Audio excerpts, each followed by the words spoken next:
Happy Saturday guys! So mag-update lamang po ako sa inyo ng mga items or products na naging mabenta po sa amin sa loob ng isang buwan o ngayong February po dahil po patapos na nga ang buwan ng February.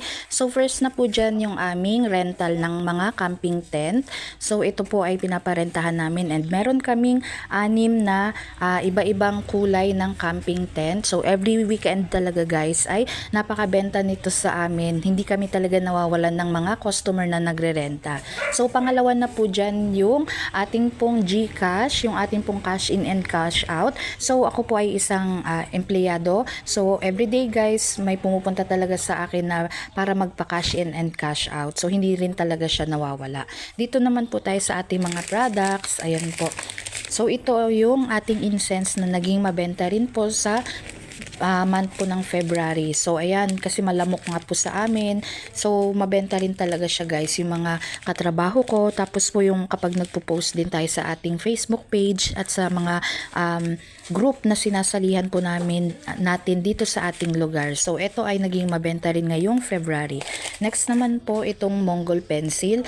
Hindi talaga ako nawawalan nito guys kasi si Teddy ay palagi pong nawawalan ng lapis. Ayan, ewan ko sa aking estudyante kung pinamimigay niya yung kanya mga lapis. Plus, may isa akong reseller nito guys na maramihan talaga siya kung bumili sa akin. Kaya minsan binibigyan ko siya ng discount. Ayan po.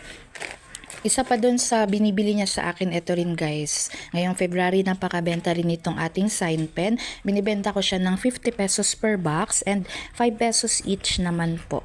So, ayan siya. Mabenta rin yan siya guys. Next naman, para po sa ating pang anim, ayan, or wait lang, 1, 2, 3, 4, 5, 6, ayan, pang-anim, etong po ang ating payong. So dapat hindi rin tayo mawalan ng payong dahil mainit man o tag-ulan, palaging may customer na naghahanap nito sa atin. Next naman, ito pa ubos na. Ito, mabenta to siya guys sa amin sa office. Yan. Syempre yung mga girls, kailangan gusto nila palaging merong wipes. Ayan, kapag mga umiihi, ayan, laging mabenta to siya guys sa amin. Meron din itong purple na klase, ubos na nga lang siya. Ito naman, isa rin to mabenta sa amin ngayong February. Yung mga kabataan dito sa amin guys. So ito yung binibili, yung mga nagmo-Mobile Legends. Ayan, mabenta to siya sa amin. Last naman, ito yung ating pabango, makaisa lang tayo nito, super laki na ng ating kinikita guys. Maganda ang kitaan sa perfume guys kahit hindi kaya everyday na makabenta. Pero as monthly, ayan, nakakabenta tayo mga 3, 4 or 5, ganyan. Malaki po ang tinutubo namin sa pagbebenta ng perfumes. Ayan, so ayan yung ating mga mabibentang items para sa buwan ng February. Sana ay may nakuha kayong idea para rin po sa inyong mga sideline business or sa inyong mga tindahan. Ayan, yun lamang po. Thanks for watching. Bye-bye!